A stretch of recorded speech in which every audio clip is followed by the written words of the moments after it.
Hello folks, Jonathan Milam here with three of the finest trumpets that Olds was making in the late 50s and early 60s. I've had all of these models of horns before, but I'm not sure that I've ever had all three models on hand at the same time.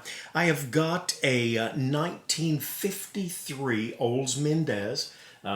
Can't hardly see it here, but you've got the first trigger as well as the third. Very unique trigger system. You pull in to move the valve out, and similarly on the first slide or first valve, you pull in towards the valve block to move the first slide out. This is a well-used Mendez.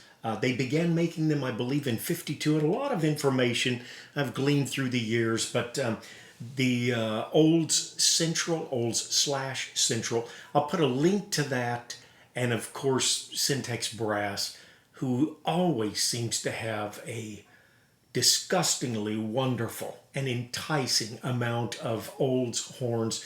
And Clay at Syntex Brass, his understanding of Olds, his knowledge, his accumulation of material at that site is absolutely fantastic. So according to Clay, they began making the Mendez in '52. Quite a light trumpet, very vibrant sound.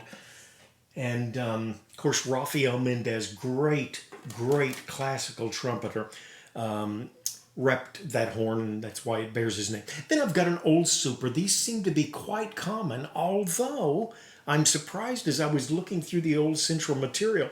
They were making less of them at some years than other horns, and I just had, and if you look back at my past videos, I had three Olds recordings at once. I kept this one from '62. The Super here is from '64, one of the best Supers I've had. I think it's the seventh one. And this is a nice playing recording, original lacquer. You see just a kind of a different colored patina there, right near that lovely logo, if you can see that. And great horns, one and all. If you stick around till the end of the video, you will get to see me play. Oh, look at that. It is a hand-peened or hand-hammered Olds Symphony from the early '30s. It's not just a pretty girl. This is a player. Okay, we'll start E, and I haven't done it in a while. I think it's a great piece for jumps. Sometimes I listen to my playing and it really disappoints me, but I'll try and do my favorite things, rather classical. At least it could be, if done well. Going to start off with a legit mouthpiece, as I usually do. Going to play each of these three, and then I'm going to go with a much deeper, darker mouthpiece, play the three again. And lastly, I'll go with the shallow lead piece, because these horns are actually all adaptable to any situation. Do I consider them a pro horn? Absolutely, unequivocally, I consider them pro horns. This is the second Mendez that I've had. Valves like butter, because it was the top horn that Olds was making at the time. I do believe they had their best craftsmen working on it, and the valves are comparable to anything you can find on the market today. And the intonation is better than a lot of pro horns that are made today, if it's played properly. And we'll try and exhibit that with the lovely My Favorite Things on a 1952 Olds Mendez. Interestingly enough, slightly smaller bell flare on the Mendez. Just a little bit smaller, which I like. Man, if I could have a 4.5-inch bell, I would probably like it for the projection. Okay, my favorite things. With a GR64MX, it's a medium with a little bit of extra depth, almost as deep as a 7C, not quite, but close. Kind of a legit sound, we hope.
Nice horn. Since this is far and away the lightest of the three, it has a slightly lighter timbre and a slightly quicker response. 36.7 ounces, this particular trumpet, 1,044 grams. That's a pretty light trumpet. I had one a few weeks ago that was the lightest trumpet that I think I've ever had B flat. It was a King Golden Flare. But 1,044 is quite light. In fact, the Super is a interesting horn. Very long. Very long. Do-it-all horn. Really, a good Super is, honestly, it's super. Okay, we'll play this old Super with a, again, GR64MX mouthpiece. I think the sound will be very close because these bells are similar, not identical, but similar. Not near as large as, say, a Bach 65 or a Schilke 1 bell, but magnificent bells nonetheless. Okay, the old Super with a GR64 mouthpiece will play my favorite things.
Now, something I noticed just a few days ago.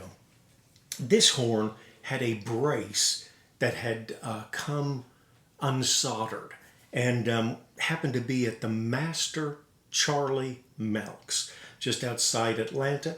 And asked him, I said, boy, I said, I do have a horn here. I said, the brace came apart. It's an Olds Mendez. Would you be able to fix that brace? And he fixed it while I was waiting. Such a master. Beautiful job. And of all things, he told me, he said, he said, I started playing on an Olds Mendez. Nice horn to start with. The valve buttons on this are so interesting. So interesting. Very round, rather small. You get your fingers centered on them real well. I do like that. But I digress. I meant to say, as I was looking, I do always like an intonation aid on the first slide. And I realized when I was looking at them, a lot of these slides are interchangeable on Olds. The Super cornet and the recording cornet are interchangeable size-wise. The angle is a little bit different. If you've got them, you'll know what I mean if you look at them. But you can actually, the old Super is made with the intonation aid. Usually the third slide is not. I got one from Syntex Brass that has a third slide pull though. Wonderful thing. But on the Olds recording and the old Super, the first slide, at least on mine, from the early to mid 60s, 64, this old 62, my recording, they are interchangeable. So I'm going to ask if Charlie is able to make a first slide, a ring, with, of course, then the long metal piece towards the end of the slide, and see if he can do that. If he can do that, then, and I'm sure he can, I'll be able to have a first slide pull that I can interchange between my Super and recording when I'm playing. Wouldn't need them both done. Some people like their vintage horns to be original. But now, when we get into the recording, really feels like a heavy horn. And I always thought it was because of the trigger. I thought, man, that trigger assembly must really be heavy. But that is not what it is, because the Mendez has a first and third trigger, same trigger system, and it still is, 2.5 ounces lighter, which is very noticeable when you're holding the horn for a long time. But when they made the recording, they just made a very solid feel. Of all things, the Mendez would make a tremendous lead horn because it's light and bright. And the Olds Recording, while it is heavier, it's just everything. There's a brace here on the tuning slide, which the Super does not have. And so that would make a little bit of weight, but they've just got a lot of excess here with the nickel silver, and they were going for a very solid feel, very rich sound with the Olds Recording. Down below, the first line in comments, any horns that I have for sale, I think I've sold 4 or 5 in the last month, which is something I hadn't done in a long time. The second line, I'll have a link to the Olds Central site, which Clay has revived and added a lot of things to, and also Syntex Brass right under that. If you go to the bottom of the comments, all of these clips will be back to back, so you can listen to one of them, go straight to the next, and see the difference in sound. It's a difference of degrees, not a huge difference, but noticeable nonetheless, and more so according to the listening apparatus that you've got. The heavier Olds Recording gets a very rich sound. Now, I read years ago, oh, this is a balanced horn, you're going to pick it up and you're going to ram your mouthpiece. I play these interchangeably regularly and have for years, and never have I rammed a mouthpiece into my lips. It's a very natural feel, and just whoever wrote that, they might have been experimenting with foreign substances. But here we go with an Olds Recording, rich sound, heavier horn.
Great Olds Recording. Okay, we'll go to a darker mouthpiece. Say you're in an intimate situation, not a huge room, little jazz, foursome going, and you need something to take the bite out of the horn. Got a marvelous trumpet flugel piece here, very dark, rich. It's the Reeves C2J, and we'll start off with the Olds Mendez. I've always thought light horns were a little more sensitive to mouthpiece changes, and we'll see how this works.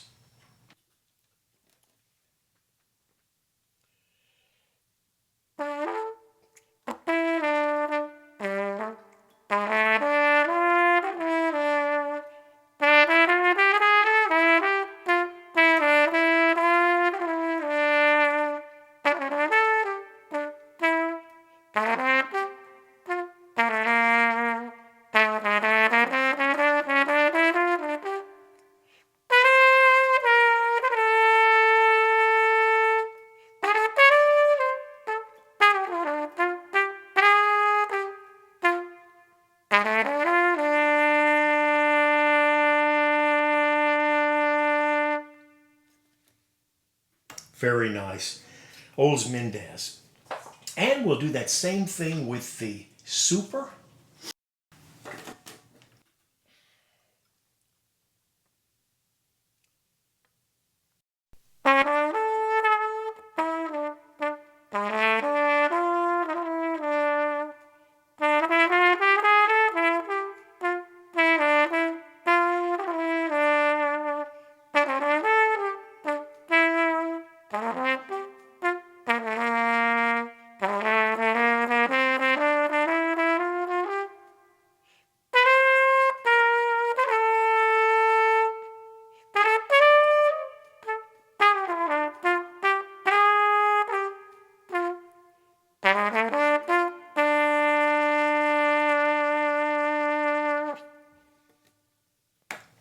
Okay, in the Olds recording, I think I mentioned earlier, the recording, the super, have a bell flare that is probably really close to that of a box strat, 4.7, 4.75, something like that.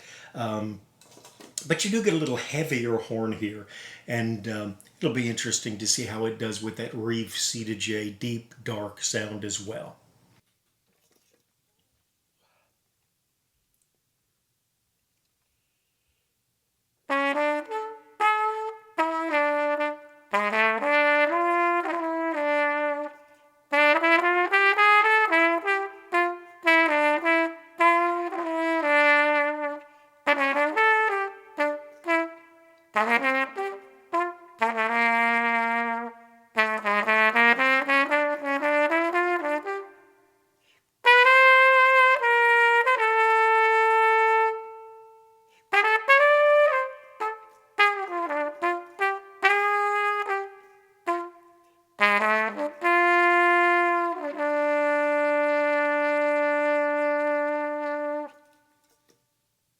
Okay, and if you needed to play lead on one of these horns, why would you do that? Well, because you needed to play lead.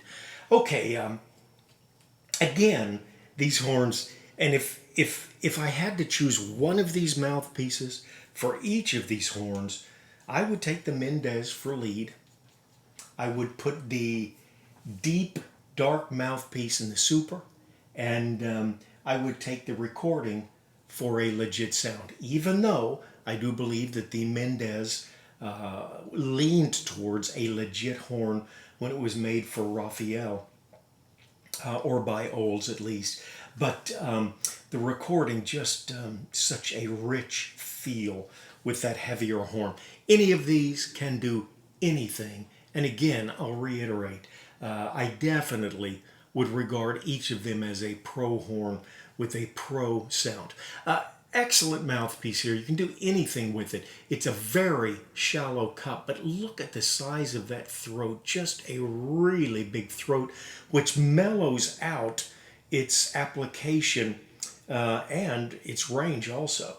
It is a Monette BLM, and we'll try MacArthur Park at least to get up above the staff and give you a lead sound, even if it's not really great lead range. Okay, back to the Mendez. And after this, we'll give you the sound of the Olds Symphony with a legit mouthpiece. It's worth waiting on.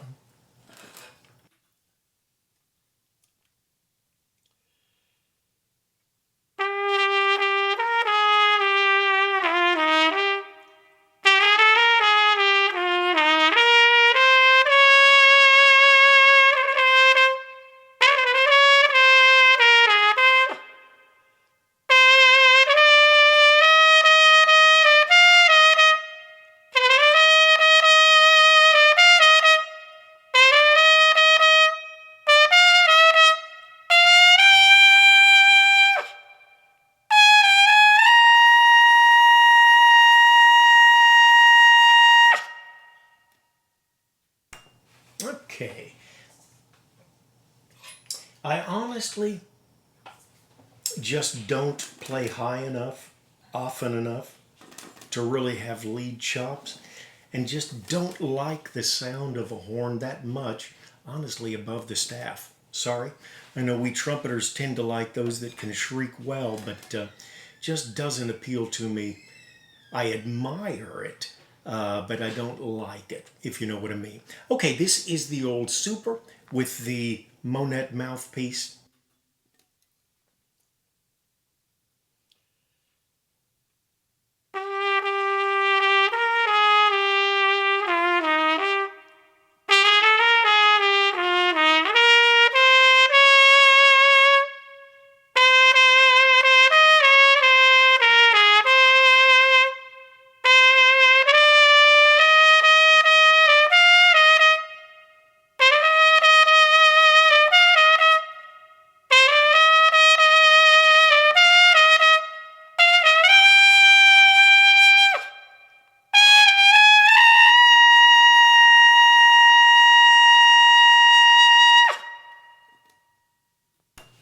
And we will then go to the Olds Recording. Boy, it's amazing to feel the difference in weight. Again, the Mendez, 36.7 ounces. The Super is 38.3 ounces. The Olds Recording, 39.1. I think most Strads are in the 37, 38 range. So you get the recording. And again, they just, I don't want to say packed the weight on, but they intentionally added weight until they had a real substantial feel. And it really does feel like a tank, but nimble nonetheless. All right, the Olds Recording, and we'll try and work it a little bit so that it gets just a little bit of a lead sound, so you know what you could do with it if you needed to.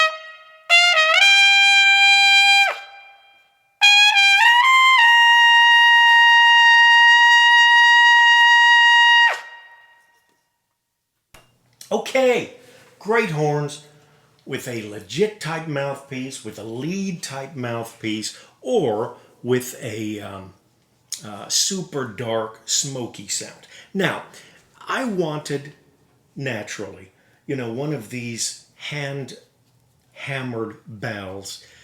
This is a symphony. It is from 1934. And I've got some sunlight that's coming directly in the room here. I hope that's not too much of a problem. But just a gorgeous horn. Now, my understanding is when they made these bells, they actually put two pieces of metal over them. And so you'd think this would be a heavy horn, but not too bad. 39.1 ounces, which actually is just about the same as the recording. So a lot of the weight in the bell here.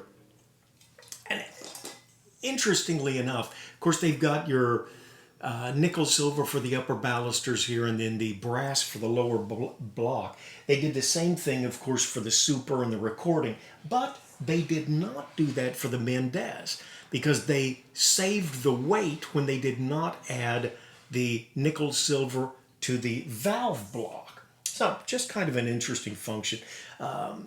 Slightly different, longer bracing that you can see, both in the top of the bell attachment to the lead pipe and to the bottom. And you've got a little bit more in the way of, they've got a mechanism here to keep your tuning slide how you like it. Little bracing for that there. When I got this horn, I just wanted it because it was in good shape. And a fella offered it to me at a really nice price. It had had the lead pipe, he had the lead pipe replaced. And the guy did a great job, Northern Indiana. Can't think of his name right now. But what shocked me was what a fine player it is. It's not just a beautiful horn, not just a vintage horn from 1934, but also an excellent player. Very rich, full tone. Of course, with its heavy bell, you would think it could be. It really is.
If you look back in my videos, I think I've got about 300 up. Most of them dealing with brass, a few other things. I play keyboard a little bit and sing some gospel songs, but most of them are brass. And I've played that a few times with some other Olds horns that I've got. If you want to go back, just Google Milam, my last name, M-I-L-A-M, trumpet, and you'll find all of them. If you put symphony in there, it'll probably take you to this Olds Symphony. Just a beautiful horn. I'm not sure I showed it before, but the bell, you can see they bring that hand-hammered bit down to about ½ an inch from the end of the bell. And then they've got just some lovely ornamentation at the bottom there. Symphony, kind of at an angle across here. And this was what they called a large bore back then, because most of the horns were smaller. King silver tones, most of them beautiful horns, about a 444.444 inches. This, as a large bore, is close to 460, if I remember correctly, 458, 460, something like that. Was large at the time. We call it medium large now. But just a very fine sounding, fine playing horn. Classic Olds valves. And I do consider myself fortunate to have the horns that I've got. Charlie Melk, wonderful craftsman, this had come apart when the horn came down, was badly out of shape. This is an Olds 182 Flugel. Did not play in tune at all. I had it actually duct tape covering this here, a beautiful green. You can see that on some previous videos too. Well, Charlie fixed this up, straightened it all out, and I am amazed how that improved the intonation. These horns are notoriously poor at intonation. Well, most Flugels are, to be honest with you. Easy to play because this is a 460 bore, but you've got the first slide pull and the third. Well, that's going to help you a ton with intonation problems. And honestly, with a relatively modest Flugel mouthpiece, this is a blast. Not your traditional Flugel wrap. Not quite the deep Flugel sound, a little more towards a cornet, but a marvelous horn to have in one's arsenal. In fact, I had thought I'd get it fixed and sell it, but I'm not pressed for money right now, and it kind of fills a niche if you wanted a slightly more dark sound than a good cornet. But you didn't want to go all the way to a Flugel, and a 460 bore is so easy to play, just like a trumpet. Okay, I think I've said about all I can say. It's only taken me 30 minutes. Would you like to go longer? Well, I can't. Pressing matters. It's July 4th. I'm going to have to get all girded up so we can see the fireworks tonight. Do hope you have a wonderful, safe 4th. And thank God for the land of the free and the brave. And those of you that are around the world, I hope we are a friend, nation to nation. Always a pleasure to spend time talking about trumpets. Did go a little longer than I thought, but it's not always that I have a Mendez, a Super, and a recording from Olds' fine production years. Oh, I will say this. I did sell last month a later Super than this, which would be a newer model, and it had the nickel silver lead pipe. I really like that. I've got that on a Olds recording cornet because with its weight, this does tend to be a slightly dark horn, and I thought the nickel silver lead pipe, I thought that was one of the best playing recordings trumpets that I've experienced. Marvelous player. Okay, now I think we're all done. Do take care of yourself and someone near you.